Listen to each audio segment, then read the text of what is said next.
we are habituated to thinking that we judge other people because of what they do or who they are.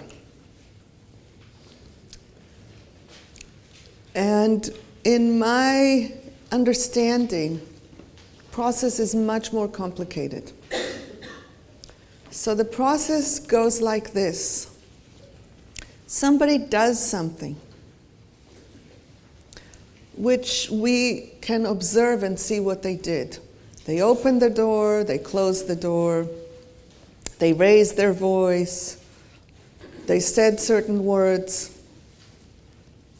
That happens, and it's completely outside of us.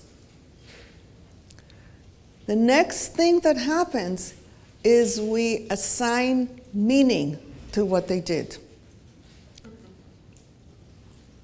It's not something that we can ever not do. It is part of our human nature. We are meaning-seeking creatures. We always want to understand.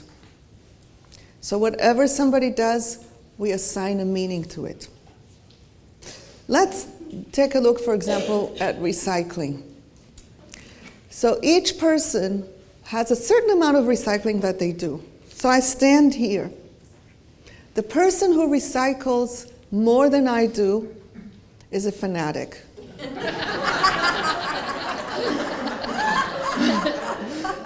The person who recycles less than I do doesn't care about the planet. But watch this, I can move over here. And if I am here, the person who recycles more than me is a fanatic, and the person who recycles less than me doesn't care about the planet. I can move over here. The person who recycles more than me is a fanatic. The person who recycles less than me doesn't care about the planet. Obviously, it can't all be true. What is true is that no matter how much somebody recycles, I attribute a meaning to it. That attribution of meaning is what creates the judgment. And that is where I have choice. I get to choose what meaning I assign to people's actions. It sounds startling because it seems to us, we've been so used to it that we have come to believe that the meaning is inherent in the action rather than that it is something that we do and superimpose on the action. Understanding that there is something that happens, a description of a piece of reality that happens, and there is a separate action that we do internally of interpreting what the person does and assigning meaning to it, that is one of the entryways into freedom.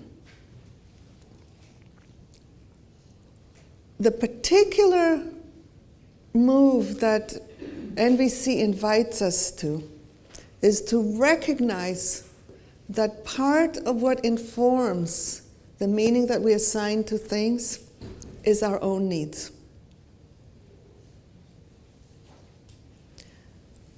And that I can recover some freedom of movement by recognizing where is my need in this. So to go back to the recycling image, everywhere that I am on the spectrum, I am balancing some needs. And for the simplicity of an example, I'm balancing two needs, let's say. One is ease, and one is care and service. So I balance them in a particular way. When I see somebody else balancing them in a different way, then one or the other in me gets activated. I judge the person for having a different balancing act in them than my own. Really, that's what I do. they're balancing the same two needs.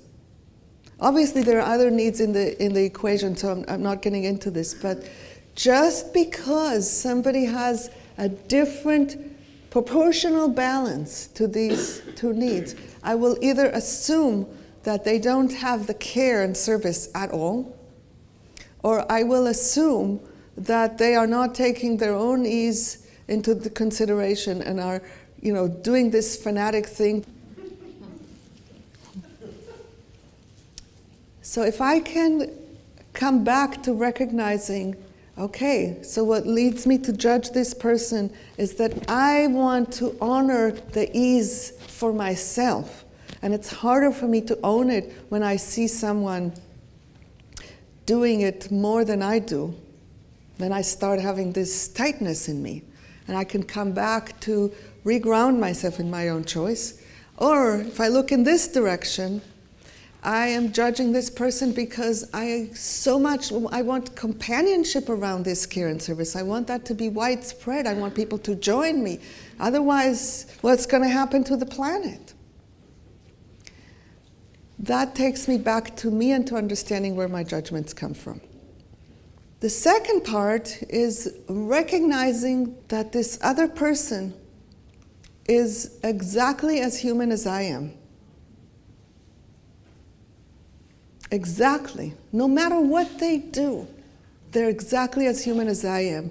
And I know, because I have done it, and I know in many instances I still do it, I kind of assign humanity points to people.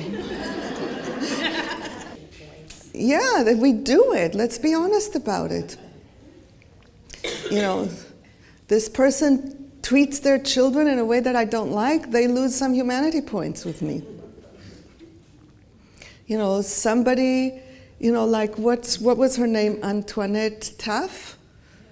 The woman who stopped an attack in a school through love. Oh boy, she got so many humanity points from me. But it's crazy to do it like this. Why? Why do we do that? We continually compare and separate when we do it.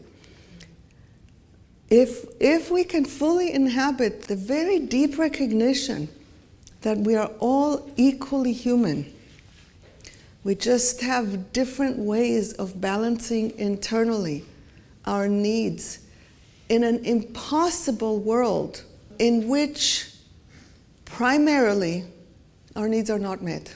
And it has become progressively more so as we have increased our level of technology, our level of wealth disparity, our level of stress and intensity, our level of external measures rather than connection and need-based and internal measures. All of this, most people, much of the time, have experiences of unmet needs and scrambling to figure out how to live. So if I can really, really, really situate myself into that, it brings me to a place of compassion for the other person and their attempts to meet their needs as best they know how. So those are the two parts of working with a judgment. First, it is about finding the needs in me that are activated, that lead me to assign the meaning that I assign to what somebody does. And second is working on finding a different meaning by connecting with the possible needs that might lead the person to do what they're doing.